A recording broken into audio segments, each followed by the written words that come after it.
A well-regulated militia being necessary to the security of a free state, the right of the people to keep and bear arms shall not be infringed. Welcome to another edition of Bearing Arms, Cam & Company. My name is Cam Edwards. Glad you're with me on the program today.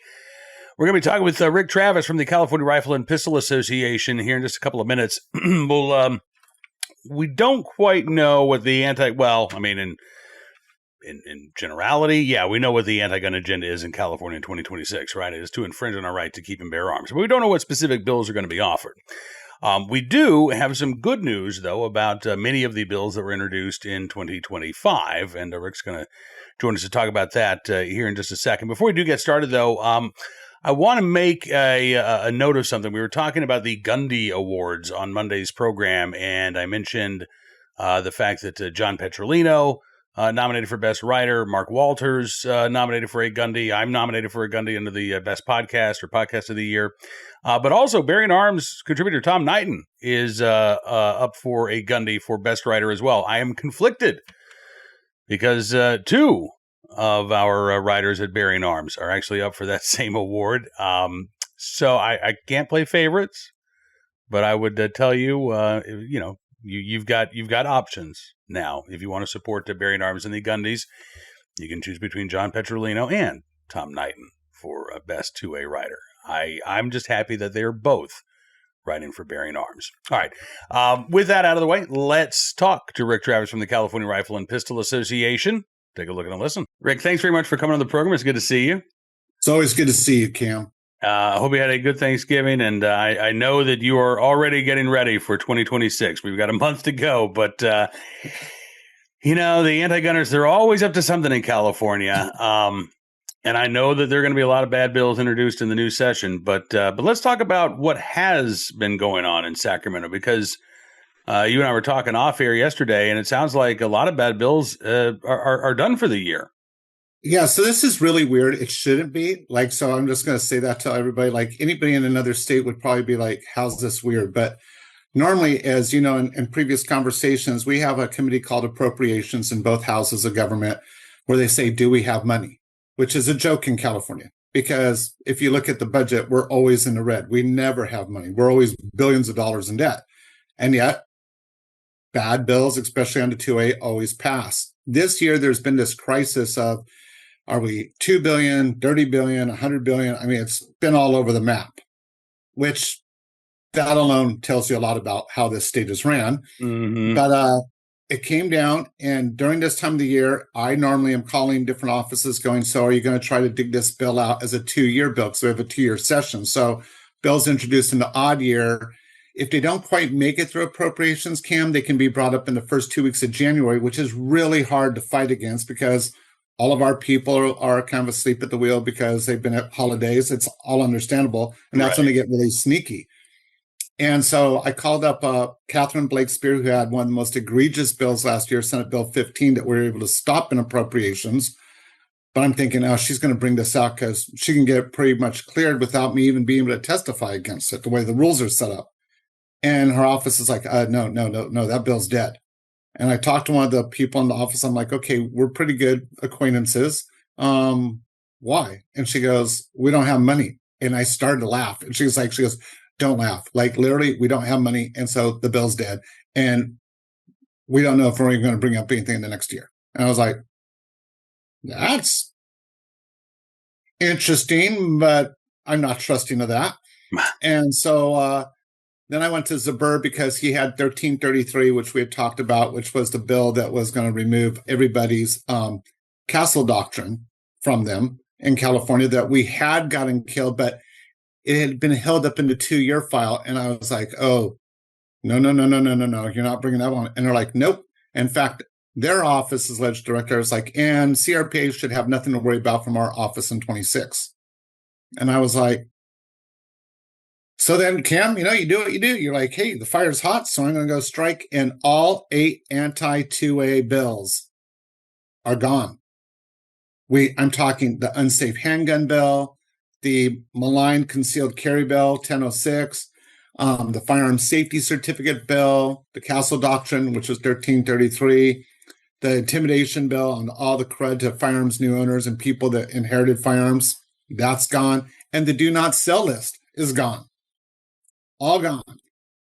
Wow. And yeah, and it happened over a 2-day period where both houses were just like, and it wasn't just our bills. I mean, to be fair, there are hundreds of bills across the spectrum that just, yeah, we don't have the money. Dead, dead, dead. And I can tell you too, the new bills that are being looked at across the board, including in our space, they're being very careful when it comes to the finances on them. Interesting.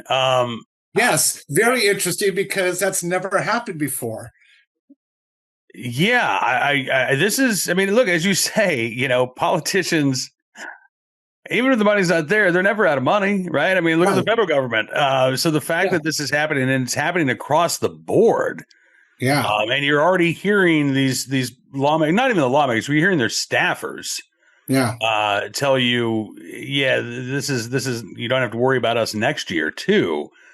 I mean, that really, I got to tell you, I mean, if you're a Californian, it's good news on one hand, but it's also troubling on the other because it indicates that you guys may be headed for a fiscal cliff here before long. Yeah, right. But I'm curious. Do you think this is going to have any impact on existing measures that either have not yet taken effect? I'm thinking of like the Glock ban bill, for example. That's been passed, it's been signed into law, but it hasn't officially gone into effect yet. I think there could be some regulatory issues when there's monies involved. Yeah. I also think, like in the Glock case, Glock has got some movement it's doing in the background. So who knows how that's going to completely shake out. But I also think part of this could also be Newsom is trying. I mean, he's obviously running for president in the next cycle. So part of this is probably him going like, we don't have to pass these. We don't have the money. It's a win-win for me. Like, don't pass them. No new anti-2A things. So I think this could be a little bit of that game board being played. And the other part of it too is I think a lot of these groups, some we haven't talked a lot about in our community, but we watched the funding be cut when USAID got cut. And in California, I can tell you that was huge because I went from facing 60, 70 women who were being paid to be there to like 5. And that's a very big different optic in a Capitol building when, before Sam Prentice, my dear friend, passed away, when it was just 2 or 3 of us in the room versus 70, 3 versus 5. It's a total different look. And so I think that may be part of it too, because they just have not had the numbers of people in the Capitol. I haven't had to go around a lot of the, we've done a lot of work at CRPA, getting into offices, having multiple Capitol days and really educating people. And I'm not saying that we've turned the tide. I don't want to portray that, but I think there's a little bit of, there's not as much money for the politicians in this area right now. And I think they're going after, there's big housing and oil crises and other things in the state that have a lot of money attached to them. And I'm seeing a lot of movement in that area. But I think right now they're kind of like laying. Now, my fear is this also gives them, if they truly don't really come at us hard in 26, that means they're rebuilding. Those organizations are going to be trying to figure out ways to fund, and we're going to get hit hard in 27. So I'm prepared for 26 to be bad, but if we get a break, I'm prepared for 27 to be really hard hitting, because at that point, all the politicians have been reelected. They have nothing to lose with being obnoxious. Right. Yeah. And as you say, I mean, I didn't really think about that, but with 26 being an election year, and these legislators are looking for campaign cash, you go where the money is, right? And if the spigot from the gun control outfits have dried up as a result, by the way, of yanking that USAID funding, which I find again very interesting, then maybe gun control is not as a priority as it has been in years past. And we have a lot of elections in California, even amongst Democrats, that are like, we're talking less than 500 votes. So in elections for statewide, where you're like less than 500 votes, those staff and those election teams are being extremely cautious. Interesting. Do you think there's going to be any sort of push to look for ways to implement gun control laws that don't have a fiscal impact? And what would those? I mean, I don't even know what those laws would look like, because it seems like I think we're going to see much more fights at the local level. Okay. Like on storage and things like that. So that's going to cause some pivoting on our end. But, and the problem with the local fight, and this is a national problem, Cam, is that we have the Ralph M. Brown Act and we have a couple other acts in states that require notice, but that notice has been watered down to, putting it inside of like your utility bill. Well, most of us, if we still get a paper utility bill, open it up to look at the bill, we don't look at all the other junk mail. But in that junk mail is often where they place, hey, we're going to come up with a storage law. We're going to add things where you can and can't carry. That's where they notice it because it's legal for them to do that. It's been upheld in the courts. But our group of people, we don't read those things. And if you get it electronically, you definitely aren't going, oh, yeah, now that I paid my bill, let me read all the attachments that were there. You don't do that. Yeah. And so that becomes very, very hard for any organization to fight because obviously, CRPA, we have a huge state with 58 counties and multiple cities. We don't get those bills.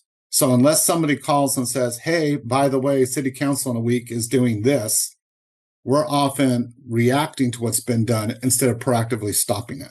Yeah. Well, I mean, that sounds like a call to action for CRPA members and California gun owners in general that, you could be the eyes and ears in Sacramento, but they need to be your eyes and ears at the city council, at the, board of supervisors or county commissioner meetings, the zoning boards, because we've seen, efforts to zone gun stores out of existence in multiple cities across California.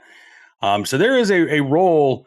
I mean, again, you talk about the holidays. We're all kind of distracted right now, and I get it, but there's a role for all of us to play in being a watchdog for our Second Amendment rights. And it goes well beyond because, through Chuck Michelle, our president, I work with the Second Amendment Law Center, and we're seeing this crop up throughout the Western Rocky states and things like the same tactic. And so I'm really trying to get out to people and say, hey, this isn't just California. I mean, California, we have our stuff and we're all working on it, but these organizations, especially the national ones that come into California, like Giffords, like Brady, because they're not homegrown, they're taking those lessons and they're using them in other parts of the country. And other parts of the country have been under this idea of like, we can't get hit because we're not California. Yeah, that's starting to happen now. So I'm telling people, wake up and be cautious and check that out because there's a lot of very twisted people when it comes to the Constitution. Absolutely. I mean, and this is one of the major efforts we're seeing around the country right now. California does not have firearms preemption law, unlike most states. Right. But the gun control lobby is working very hard to undo preemption, right? And they've done that in Colorado. They weakened it 6 years ago in Virginia. I'm afraid they're going to do away with it entirely when Democrats take complete control of state government next month. And again, that allows them to expand their playing field, right? Because now we're not having to defend against a bad state law. Now we're having to defend against a dozen bad local ordinances, right? Right. Yeah. And that's a challenge for us, undoubtedly. Yeah, it's very much a challenge. So that's one of the things that I'm trying to caution people. The devil's in the details, and they've learned to use those details. Yeah. Well, I'm glad that there is some good news some historic good news to report. Yeah. Again, you've been at the Capitol for a long time. When you say I've never seen anything like this, that says something, Rick. Yeah. No, I haven't. And when the first person said something, I was laughing. I called two other friends of mine that lobby on the hunting side. And I'm like, check this out. They said, no, Rick, there's a couple of the bad hunting bills that just died for the same reason. I'm like, what? And then we all dove into it. And yeah, that's what's going on. Wow. Yeah. All right. Well, we will check back in with you here in a couple of weeks. When can bills for the 26th session get introduced? They'll start being introduced. They'll be introduced the second week of January. We did get one bill out. That was a 2-year bill. That was our Assembly Bill 1092 that takes us from 2 to 4 years on the CCWs. So that's still alive. So, and that was also historic when I looked at Chuck and said, like, all these bad bills died, but yet we kept our good bill alive. So there's that. So yeah, I'm hopeful that we'll get that one out of committee, get it moving forward.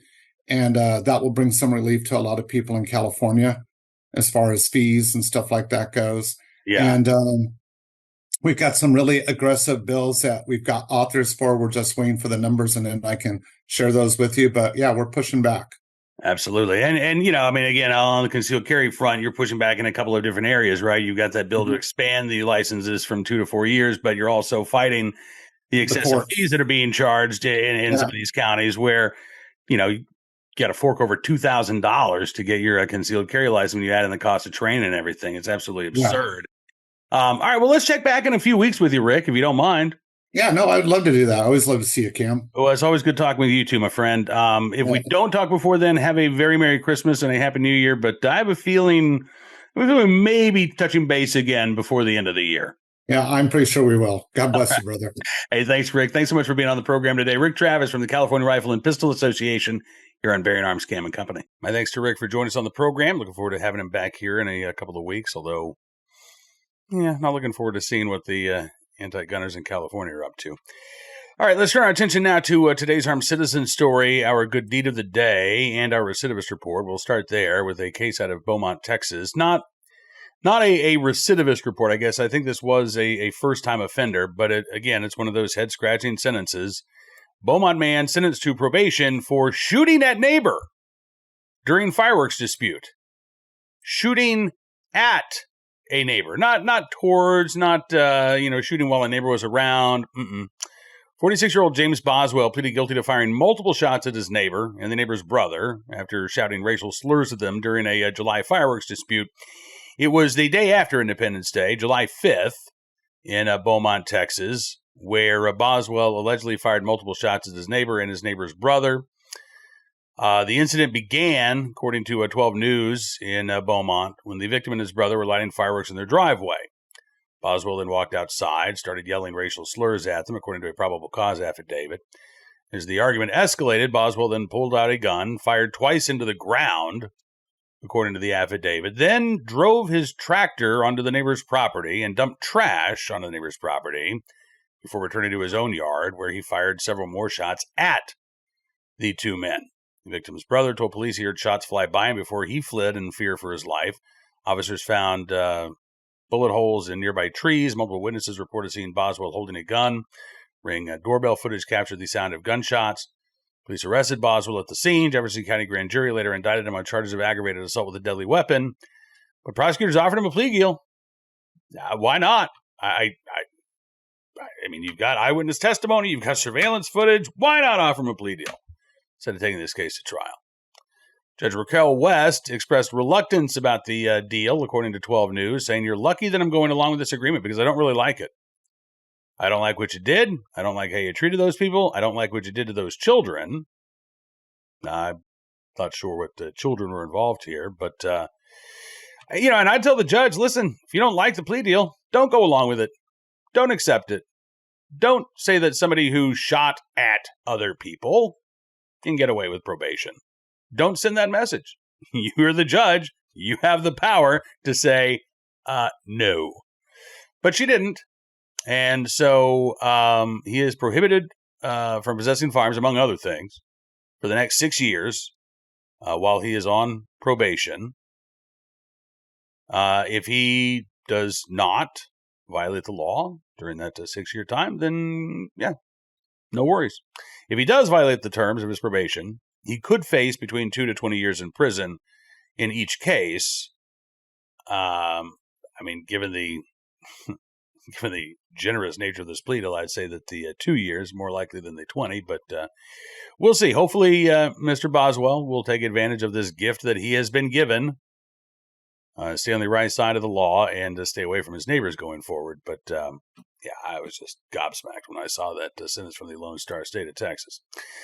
On to today's armed citizen story from Kalamazoo, Michigan, where the Kalamazoo PD says a 60-year-old shot a man in self-defense after he was allegedly attacked by a shovel-wielding assailant. The police department says they dispatched officers around 5:30 Sunday evening for a reported assault with a shovel and a shooting. When they arrived on scene, they found a 49-year-old man suffering from a gunshot wound, a 60-year-old man who had fired the shot. It was the 60-year-old who actually called 911 after shooting the 49-year-old. Investigators with the Kalamazoo PD say that the 60-year-old man had been returning a ladder to a home there in the area. After he returned the ladder, the 49-year-old man approached him with a shovel, told him to leave the area, and then pushed the 60-year-old man, hit him with the shovel, at which point the 60-year-old man drew a legally owned and registered firearm and fired twice, hitting the 49-year-old man once. Then, again, the 60-year-old man called 911, stayed at the scene until officers arrived. Kalamazoo PD says the man cooperating with the investigation has not been arrested. Law enforcement able to uncover video of the incident that they believe corroborates the story of acting in self-defense. The 49-year-old who was shot, taken to a local hospital. At last report, he is listed as stable. The investigation is ongoing, though. The results of this investigation will be turned over to the Kalamazoo County Prosecutor's Office for a further review. But again, at this point, all indications are the 6-year-old man was telling the truth, and that this was a lawful act of self-defense. Why this 49-year-old man would accost somebody just for being in the area, returning a ladder or not, I mean, you've got the right to walk down a sidewalk, much less hit him with a shovel. It's a mystery, and hopefully we get to hear from the 49-year-old at some point. But, I mean, yeah, you are where you have a right to be. You get hit with a shovel, clearly that individual means you harm, and you do have a right to protect yourself under those circumstances. Today's good deed of the day from Miami, Florida. We are just jaunting around the country with these stories here. Texas, Michigan, now Florida. Good Samaritan rescues driver, passenger after truck rams through tree, crashes into boat on the Miami River. This was a screen grab of the video there showing the truck in the water from Channel 7 in Miami. They report that it was 2 City of Miami employees inside that truck. It was a City of Miami waste management truck, plowed through a fence, knocked down a tree, clipped a boat parked at a dock around noon on Monday. Mauricio Flores, who was just a witness to the scene, says, "We're about to leave the marina. We heard like an explosion. The vehicle started to sink. The 2 women inside were trying to escape. Flores said, we were in shock. It's not a normal situation." Rafael Valdez dove into the water, was able to break open the driver's side window of the truck, was able to pull both women out of the truck as the vehicle began to sink. And Flores said, for me, he's the hero of the day. 2 women are alive because of him. I would agree with that completely. Valdez spoke with 7 News about his actions. He said, "I feel good that I got there in time." 18 stitches he got after breaking that truck window. The crash caused widespread damage to both the marina as well as the boat that was struck. The boat's owner, Roberto Alarcon, said a car coming just jumped my boat. Apparently, the driver lost control of the pickup, smashed to his docked charter boat before going down into the water. His vehicle's got a gaping hole in it, too much damage. He's going to be filing an insurance claim because he can't use his boat. He's he's a charter captain, so he's losing his livelihood in the meantime. According to Miami police, it's unclear what the women were doing at the marina and what caused them to crash. I mean, yeah, even if you lose control of the vehicle, at some point you think you slam on the brakes. I don't know, but hopefully we'll get more information. And regardless of the circumstances, these women are alive and well today because of the quick thinking and fast actions of Rafael Valdez there in Miami, Florida, and we thank him for his very good deed. All right, that is going to do it for this edition of Bearing Arms Cam and Company, and I want to thank you for being a part of the program as always. I'm looking forward to seeing you back here again on Wednesday with more of the latest Second Amendment news and information. Also, don't forget on Wednesdays, 1:30 Eastern, we do our VIP Gold live chat with our VIP Gold and Platinum members. Would love for you to be a part of that. Hopefully you took advantage of the Black Friday sale from Town Hall Media, where you could get 60% off your VIP Gold, or VIP Platinum membership. And if you sign up for a VIP Platinum membership, became eligible for one of 5 lifetime VIP memberships. But if not, you do still have time to sign up. The 5 lifetime memberships, can't get those right now, but you still can get 60% off your VIP Gold, or VIP Platinum membership when you use the promo code FIGHT at bearingarms.com/subscribe. If you are a VIP Gold and Platinum member, you'll get all of these great benefits throughout the Town Hall Media empire, right? So not just Bearing Arms, but townhall.com, Hot Air, Red State, PJ Media, Twitchy. I think that's it. And again, ad-free experiences, content you won't find anywhere else. It's just a great deal. And again, 60% off and use the promo code FIGHT. All right, I will also be on Newsmax in the 6 p.m. Eastern hour this evening with Carl Higbee around 6:45, talking 2A Tuesday topics, if you get a chance to check that out. In the meantime, have a great rest of your 2A Tuesday. Looking forward to seeing you here again tomorrow. Until then, be well, be safe, and be free.